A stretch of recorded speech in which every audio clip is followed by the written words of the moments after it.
Greetings from Lovecraft's Gibbous Nibbins. What? This is Tim, and I am half of the YouTube channel, Tabletop Terrors. And this is a stream that we do live on Facebook called Daily Damage. And Daily Damage, we try to do it, as many weekdays as we can, where James and I will prep a topic, and then we just talk to you, the community. I always start off with something I call the rundown. Facebook takes a little while to share the stream and get it in everybody's feed, so I like to give you all some things that you can check out while it's sharing. So I think the first thing that I want to talk about in the rundown is the Absolute Tabletop Naval Rules playtest. This thing is going gangbusters. It's been fantastic, and the feedback we've been getting is incredible. If you are interested in lending just your eye to the playtest, you don't have to commit to any games, just reading through it, asking questions, and so on. It's really easy. It's all done online, and you can do it in your own time. The best way to do that is, honestly, is to email playtest@tabletopterrors.com. I'll shoot you a form. You can fill it out, and that'll work. So that is the first thing in the rundown. I was going to say one other thing I want to mention in the rundown is we have a Dragon Grin game this Saturday. So prep yourselves. It's 8 p.m. Eastern this coming Saturday on the Tabletop Terrors YouTube channel. And I'm really excited to jump back in to the Crux game. It has Matt from A Fistful of Dice, Barker from Be a Better Game Master, Nate from WASD20, James, who's also my brother from Tabletop Terrors, as well as Cassie of Porch Pottery. So, that is the rundown. Let's check the chat, and then we're going to jump right into making the most out of Volo's Guide to Monsters. We're going to do that big. Let's check this dark chat that's so hard to read. Josh Glisan joined, Sean DeGaiso. Josh says, I'm Josh, and I'm 100% of what you looking at and 82% awake. Jake Norman is here, our buddy from Mini Terrain Domain. So, I want to jump right in to Volo's Guide to Monsters. And then we're going to do something cool. We're going to use some roll tables. I hope you guys have some dice, because I have some roll tables from the Naval Combat Rules playtest that are just for fun and flavor, and I want to just roll some stuff up and have a good time with it. But one of the things about this book, if you haven't gotten it yet, is that they did a very good job, I believe, in choosing what information went into the book. So when you get Gallows Vide to Monsters, when you get Gallows Vide, you're going to notice that, and this is kind of spoiler-free, I'm not going to go into too much detail if people like going through the book and flipping through it themselves, etc. But one of the things that I was curious about, as someone who, through Absolute Tabletop, writes supplements myself, what do you include in a book like that? When you're looking for the quality of information that's going to go into the book and the number of pages you're working with, how do you choose what monsters to expound upon? How many monsters to go in to detail about? What are they going to include to flesh out these sections? And I think they did a very, very good job of choosing what to include in the book to make it so that the information is varied. This is not just Monster Manual 2. If you want that, Kobold Press's Tome of Beasts is what you're looking for. That is key in its choice, and it's fantastic. Get that. This book is much more about going a little deeper, getting into the role-playing of certain monsters, the ecology of certain monsters, and player characters that can be monsters, etc. So I made some notes as far as how you can use this book. If you get this book, what can you do to start using it in a way, because it can also be a little overwhelming. There's so much stuff that they're throwing at you. And so that's what I'm going to do here. We're going to jump in. We're going to do 3 applicable tips. But first, I want to hit up the chat. Jacob Norman says, Volo! I am Volo. I always forget his last name. It's John Bockenkamp, the guy who wrote The Blacklist, or who created the Blacklist TV show. Nathan Crouch, howdy, Tim. Looking forward to picking this book up. Yeah, man, it's fantastic. There are certain stores who got it early. Luckily, the one that is right in my downtown area, special shout out to Smash Comics. They had it, and they held a copy for me, and it was super cool of them. So, Josh Glisan, Is this guide for aquatic creatures? Water Volo? Marco Volo? Jacob Norman says, I gave Volo's guide 10 out of 10 beholder eye stalks. That is probably the same rating that I would give it. John Getz is here. So, the first thing that I would say when using this book, you just bought it. You're trying to figure out, what's going to be best. To me, the key here... Oh, hold on. I have my notes here, and... Wait. Aw. I might have lost a page of notes. Oh, that's interesting. This is a bad stream. Because I didn't do a lot of mental prep. Oh, well. Someone at work might find that on the printer and be very, very surprised as to what it is. So that might happen. We'll see what happens. But what I was going to say is the first thing about this book is that they did it like a geological survey. Okay, so they essentially created some very deep holes, some holes that are kind of middle, and then a lot of shallow little holes. So my first tip for using the Volo's Guide to Monsters is use it sparingly and spread it out for your players. Meaning, there are some really, really cool things in there. The first thing that I want to talk about is there's this sort of like knoll prayer, sort of about like starvation. And I thought, to me, that is something that I would include in the adventure. Taking it from the knoll section, that is such a cool, flavorful thing. And choosing where to put that and where they would find that. Would a knoll say that, as his eyes glow red? Would he be repeating that? Would they find this scrawled in the dirt somewhere? Would it be in a temple? The key here is that there's so much information in this book that I believe that most people are going to have the propensity to try to cram it all in. Your first knoll adventure, you're going to take that whole section and spend the whole budget. Boom! There's everything about knolls. Wasn't that a great session?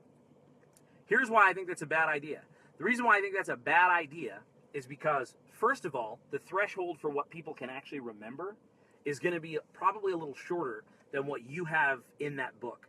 So, if everything is a cool, interesting thing about knolls, nothing is a cool, interesting thing about knolls. So, I say the first tip is use the lore sparingly and over multiple sessions. If you want to make a tribe of knolls truly terrifying, allow their earmarks, their culture to be spread throughout.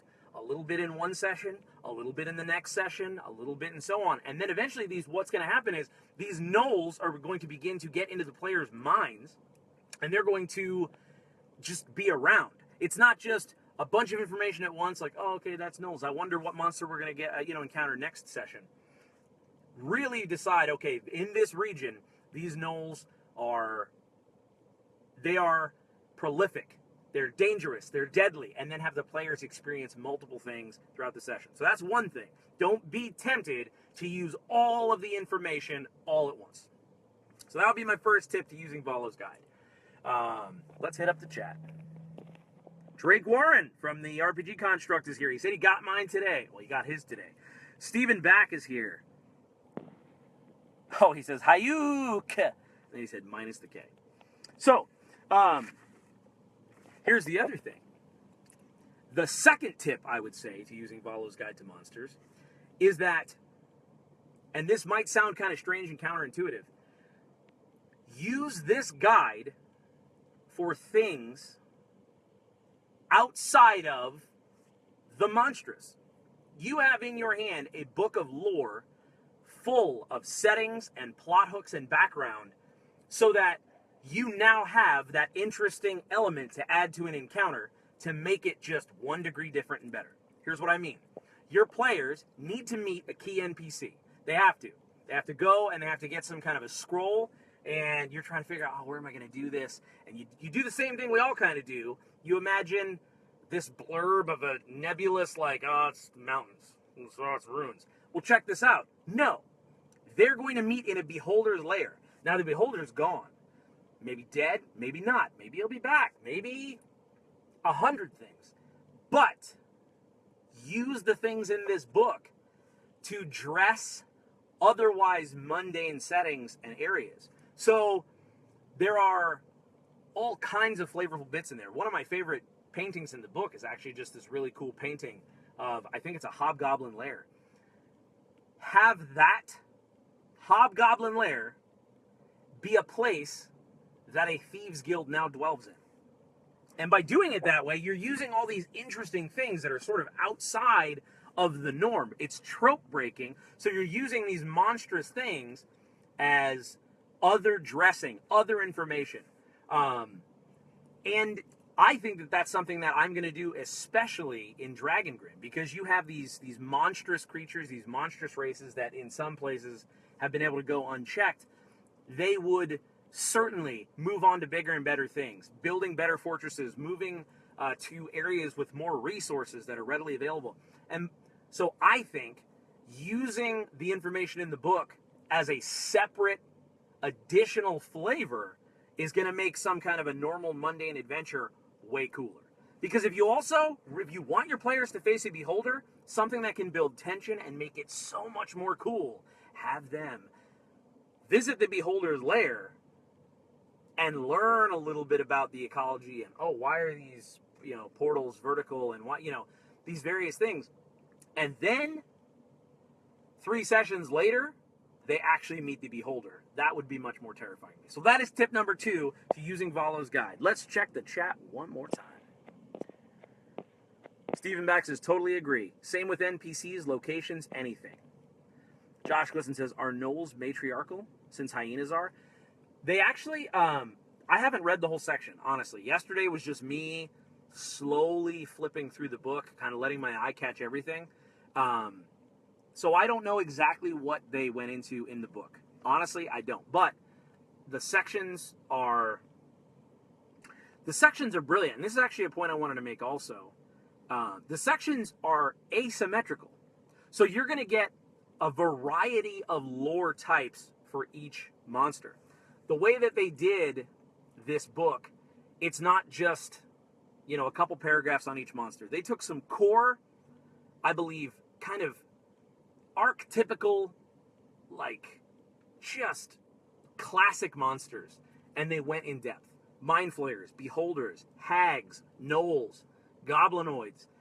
And what I mean by the lore sections being asymmetrical, it doesn't start out and say, first impressions. Here are 4 things you'll notice when you see an illithid. And then first impressions. Here are 4 things you'll see when you see a giant. While that's neat, and I don't disparage any books that do that, in fact, that's probably how I would do a book. I love the idea that when you go into a section, the way the lore is laid out almost reflects how the creature itself, what elements are important and in what order. And the portion I was just talking to you about is specifically from the section on giants. It was, it says, first impressions, giants, and it kind of tells you these 5 quick things. But, they're loud, they're dangerous, and it kind of hits you right up front with, hey, here's what you're looking at when you're going for giants.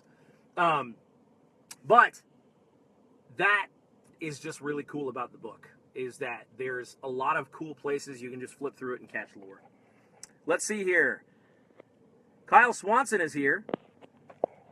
Simon Oberbrinkman says, if you're searching for interesting locations, there are other great resources as well. I agree with not overexposing your players. However, I would say also very much consider to throw your players into an illithid lair and beholder layers. Yeah, no, absolutely, man. Listen, and it depends on the game you're playing and the levels you're playing.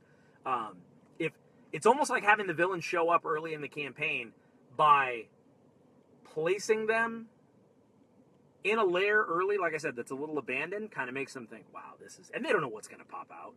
It's sort of a non-deadly way to introduce them to the main bad or, this deadly thing. And then later on, have them recognize similar things, similar facets. Be like, wait a second, we saw this symbol before. Now there's an illithid around the corner. So I think that's great advice. Jonathan Lutzer. So I love stuff to do with space, and your mention of meeting in a beholder lair gave me an idea for an encounter, where the lingering magic caused wonky gravity they had to fight in through the vertical tunnels and chambers.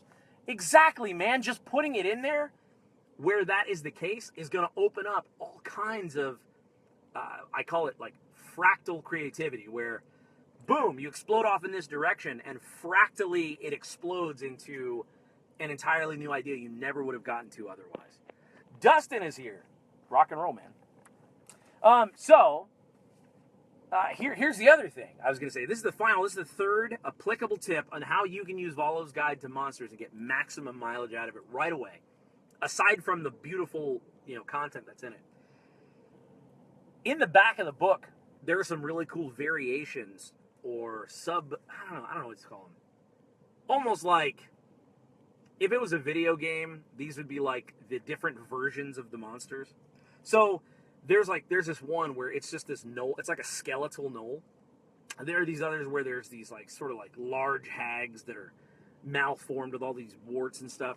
The idea is that, and what I'm getting at, don't let your players expect that the hags in your world look just like the Monster Manual hags. Take one of these varied creatures, one of these sort of interesting variations, choose a region, and that is the normal one for that region.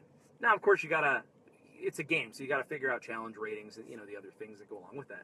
But to me, if they're expecting your normal, good old-fashioned goblins, and when they encounter nilbogs, who are going to be far different, it's going to make them think, wait, what? The same thing with, like I said, I don't want to spoil for the people flipping through, but there are variations on giants and different things like that. That can be the atypical giant they face in that region that they're in. So already, what you're doing is you're making something interesting and unique appear to the players. So they're like, what? So the veterans are going to be like, oh, this is interesting. The new players, eyes wide open, mouth agape. But when they do experience a normal fire giant, I say normal, but when they do experience a fire giant, it's going to seem even more exotic and foreign because you've set almost the control group askew. You're not doing this thing. Because as game masters, I know sometimes we do this. All right, first they got to fight the hill giants, and then they got to fight these giants, and then slowly I'm going to work them up to this really weird one, and it's like, hey, as long as it fits the campaign, it makes sense to the region, throw the weird one at them, because that's going to make the one that's more normal in the Monster Manual just as weird when they face it in 5 sessions, if any of that makes sense. So that would be my third tip, is don't be afraid to use some of these variants as your norm in your campaign, because it's going to give your campaign flavor, and it's going to keep the players, it's going to keep their imaginations hungry and interested, I think. All right, so Sam, hold on, this chat here. Okay, Spencer Shields has joined, Shields of War is here, Stephen Back, Dustin is here. So Stephen Back says, just did the same thing, Jonathan. Put a beholder in a derelict ship in space for my players as an encounter. In typical PC fashion, they skipped it all together. They're not stupid, man. That's funny. They know the monster, so they're like, nope, we're not supposed to kill this. That's funny to me. Josh Glisan, zombie giants. Dude, exactly. Make that sort of the norm, and when you do that, a regular giant is going to be just as deadly, but is going to pose a different threat. Jacob Norman says, the Beholder section gave me an idea to start a session of a trilogy or one-shot where the players are all minions in a Beholder's lair. The Beholder dreams another Beholder into existence, a la reproduction in the Beholder lore, and they fight. This temporarily breaks the charm holding all the minions. They have just a couple rounds to escape. Perfect. And in addition to these 3 things I mentioned, like as Jake just said there, just reading through this book, you're going to have way too many game ideas to run. And that's why I feel that it's important to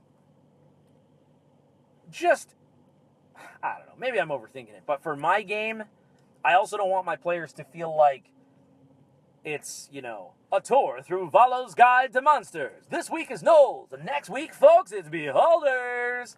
Like, I want them to feel like there's a sense of verisimilitude in the world, that there's a sense of,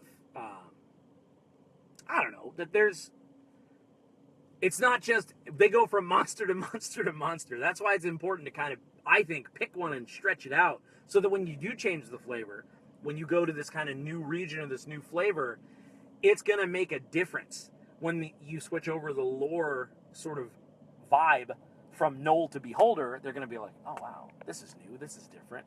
So, yeah, I love that, Jake. That sounds amazing. Simon Brinkman says, my guess is the biggest mileage you will get out of Volos is the same as the Monster Manual NPC section. That's actually a really good point. There's a very good NPC section in Volos that essentially gives you NPC player characters. So they have a warlock in there. And so they don't necessarily call them, hey, here's a fighter, here's a warlock. But you get NPC or monsters, NPC monsters in the back, as well as multiple other variations or additions to the end of the Monster Manual, where they have the assassin and the thug and that kind of stuff. They have a whole slew of those too, so that's actually a really good point. Ken Napper, skeletal giants. You fight the skeletal giants after the zombie ones. Josh Glisan says, stole Chris Perkins' spider nest in a dead beholder suspended on spider webs.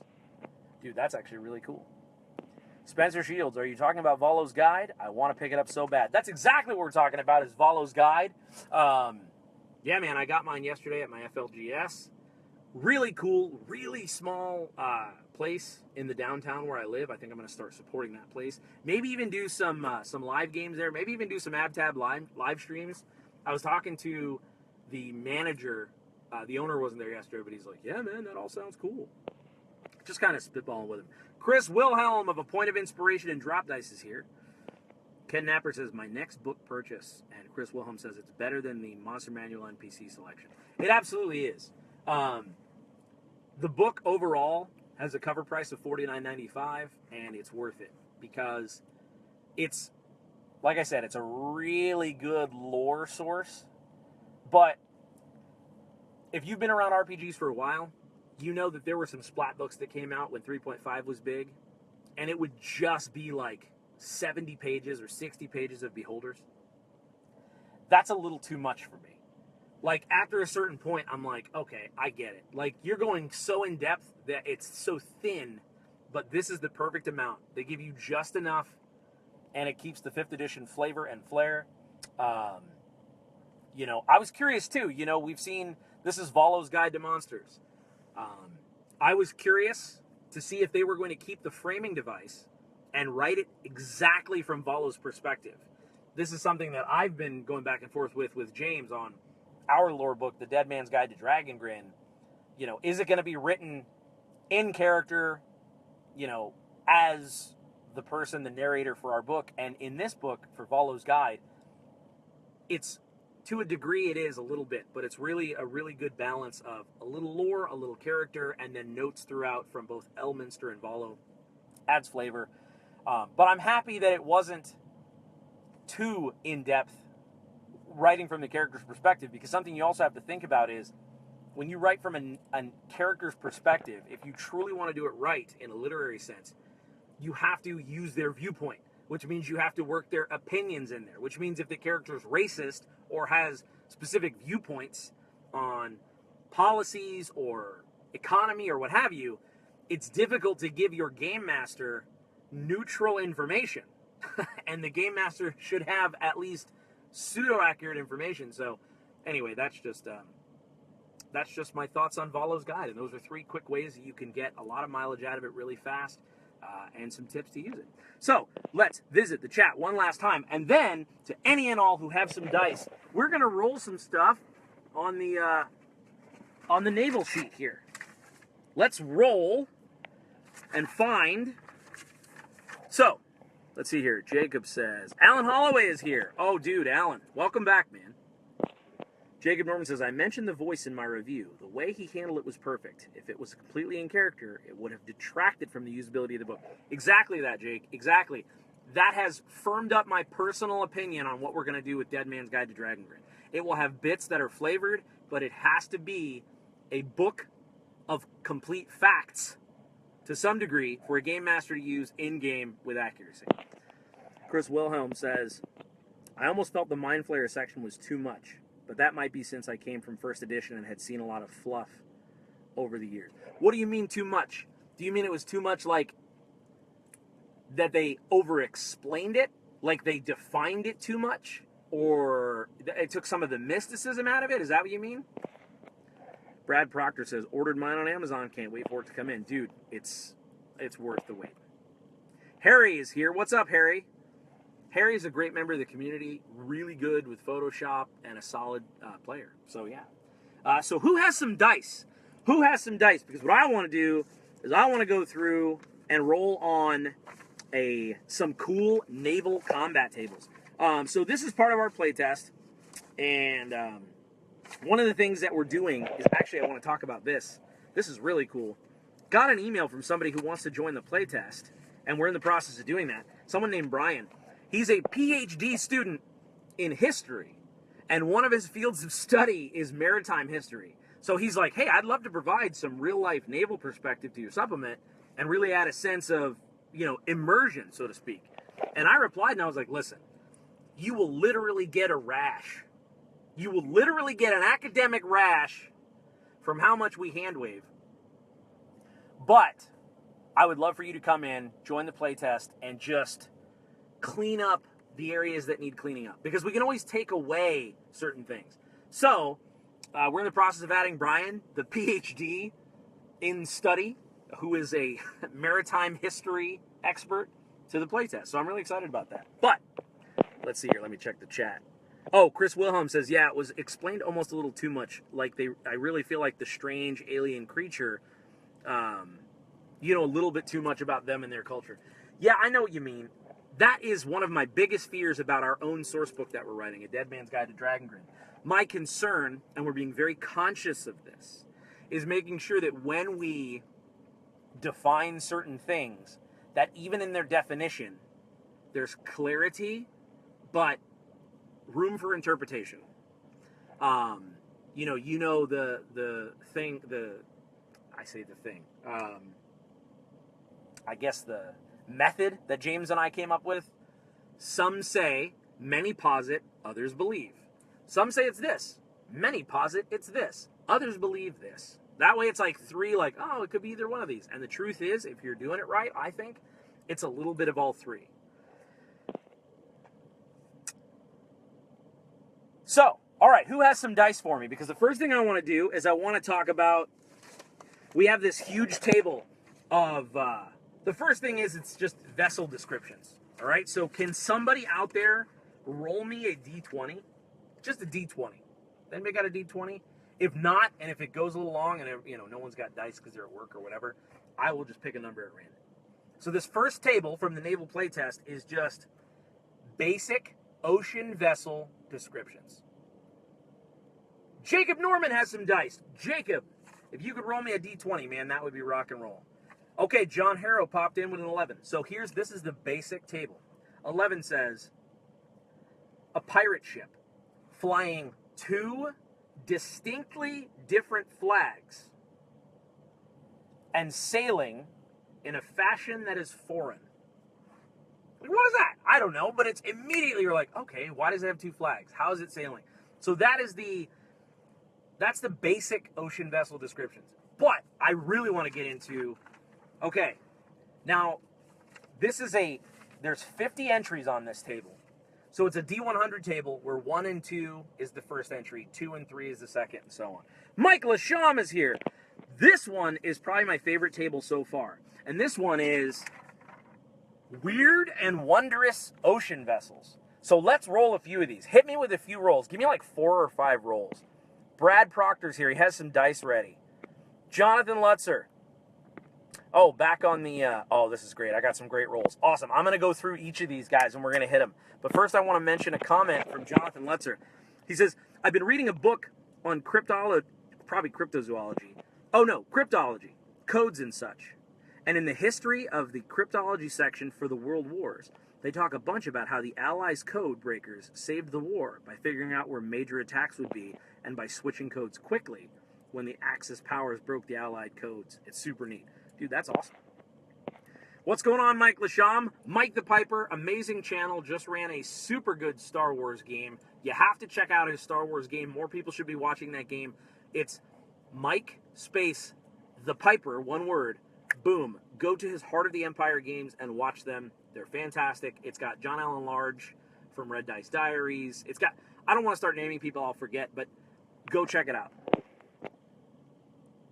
Simon Oberbrinkman says, I don't think it's an issue if someone comes up with the explanation and goes in depth, like with the Illithids and Volos.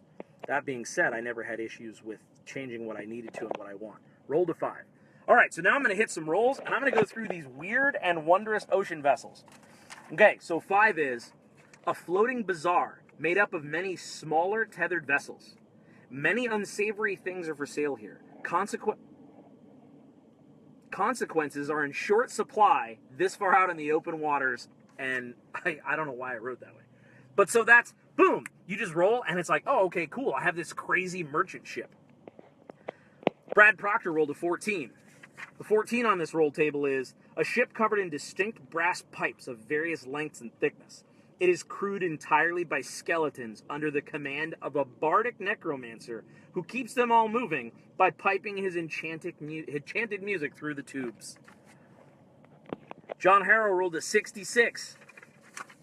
So doing the math, that would be a ship that was pilfered by a group of pirates who have captured and used zombies as their rowers. The zombies never tire, so they're especially good at long-distance chases and naval combat on windless days. Jacob Norman, 74. An arc druid rides atop a plethora of writhing, subservient sea serpents wrapping around a warped ancient tree to create a vessel. Jeremiah Hatfield, 64. This vessel was once the lyre of a bardic giant, now converted into a seafaring vessel by being hollowed out, being steered using a network of rudders affixed to its gargantuan strings. It makes a harmonic sound as the waves percussively strike it. And so that's what it is. And this is just like, what is this? Well, it's like, hey, do you want a cool description for your ship so that it's like interesting and weird? This is what you do. Let's see here. Sean Murphy, 23. An orc pirate ship with deep crimson triangular sails, said to be dyed in the blood of their enemies. 2 large wooden tusks that protrude from the sides of the ship. They are famous for ramming their foes to splinters. Jonathan Lutzer says, sorry, I meant to put that big comment. Put that in a big comment that a lot of about the naval warfare. It slipped my mind. Jonathan Lutzer, 99. Here we go, back up here. A single-masted vessel that is spherical in appearance, bobbing to and fro atop the waves. Multiple wooden platforms on tracks and pulleys litter the outer circumference, staying level as the ship bobs and lists. Circular portholes portray an oddly colored light within the ship. So obviously these need some editing so that they're a little easier to read, but that's the idea. Dude, Brad says, Chris Williams says, a bloated giant's corpse is being rowed by a team of handling warriors. That kind of stuff, exactly. I would love that to be able to be used in these vessel combat rules. So that's why we don't refer to it as a ship anywhere, except in one portion for now. But the rest, it's going to be called vessels because we want to make these vessels so that you could be floating a giant's corpse using oars and still use the flavor and the rules. That's the idea. Let's see. Let's take some more here. Sean Murphy says, that's pretty metal. There's one I want to read. I'm trying to think. Oh, here, listen to this. All right, check this out. A gigantic mimic posing as a regal trade ship. It occasionally crashes into a populated area. With no apparent crew, it waits for pillagers to board her and then eats them, slinking back into the sea until she must feed again. Oh, that's so cool. Let's see here. Let's see. Oh, this is cool. Okay. Let's see if anybody... Alexander says, hello, Tim. Just tuned in. Did I miss something? I would go back and watch it. There's a lot about Volo's Guide to Monsters, and now we're just rolling up some cool stuff on the naval playtest tables. Chris Williams had meant to make it Halfling Warriors, autocorrect. Oh, gotcha. Now check this out. I love this. Oh, I missed it. A ship that appears to be backward to most. Upside down, in fact. Though the top of the ship is protruding, it is also translucent, showing that the vessel's deck is underwater and it's crewed by water-breathing amphibious creatures. So it's like a reverse submarine. Anyway, there are 50 of these entries, and I think it's cool. There's a lot of, like, one of them is a battleship, basically. A large ship that has a series, let's see here. A large ship that has a series of services that act as roosts for griffins. This ship acts as the griffins' roosts, obviously, and the home to their riders, providing a roving naval attack point and base of operation. That literally came from, hey, what if the Convocation had a battleship? So, cool. Let's come up with some pirate ship names. This is pretty easy. These are just D20 charts. So what I need is unmodified D20 rolls. I need 2 of them. So if you comment, do 2 rolls. So roll, comma, roll. So like for instance, it would be 2, comma, 20. And then I'll give you. So this first one, pirate ship names. Let's talk about some pirate ship names. All right. Because this stream slowly catches up, while people are catching up, I'm going to use, all right, so we have a 6. I need one more, all right, so a 6 and a 2. So this pirate ship name is the Black Storm. Now, if we reverse that, it would have been the Devil's Death. Sean Murphy's 1 and 13 would be the Wicked Blackguard. Jonathan Lutzer, 6 and 12. Oh, you got it. John Harrow's 20 and 15 is the Salted Doubloon. 4 and 17 is the Privateer's Barnacle. We got 13 and 17 is the Wicked Barnacle. But since we got Barnacle, let's do the Wicked Wanderlust, the Bleeding Tide, the Ghostly Wench. All right, that is the pirate ship name generator. Let's do some royal ships. You want a Royal Navy? You want some cool names for a Royal Navy? Let's go there. How about, all right, we got an 11. All right, so we got an 11. Let's see here. So Her Highness's Wave, 17 and an 8, which would be the Commodore's Wave. Well, we got 2 8s in a row, so we'll change it. The Commodore's Swan. A 19 and a 20, the Matchless Crest. The Queen's Delight, the Dauntless Banner, the Sea Crown, the Valiant Marlin. The list goes on and on and on. So this is going to be cool to just generate some ship names. All right, last roll table. Keep them coming. Chris Wilhelm says, the Wicked Wanderlust sounds like a New England fishing vessel. You want pumpkins? We got pumpkins. Jack Chap. All right, this is the monstrous roll table generator. No, ship name roll table. That's the right words. Jeremiah Hatfield, 7 and 2 for the monstrous. That would be the Poisoned Maelstrom. Sean Murphy, 9 and 7. That is the Ravenous Salt Skimmer. Tyler Hurst, 1 and 20. Whoop, got it over here. 1 and 20 is the Bloodless Kraken. Rule Britannia, says Harry Pollett. Alexander Kostick, 1 and 2. The Monstrous Maelstrom. Jeremiah Hatfield, 6 and 7. Oh, 6 and 7 is the Frozen Wench. Jonathan Lutzer, 11 and 15.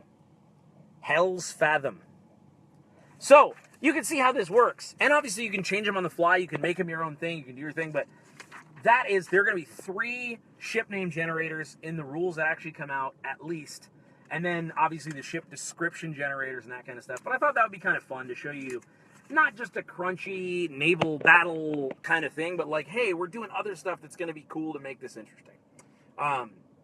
So, yeah, I guess that's what I'll do is I'll wrap up telling you more about the playtest very quickly. Where we're at is we just added vessel progression rules. So right now what you can do is you start a ship at level 1, and you can level them up through level 20. It's very, very basic. It's not like character creation. It's very basic.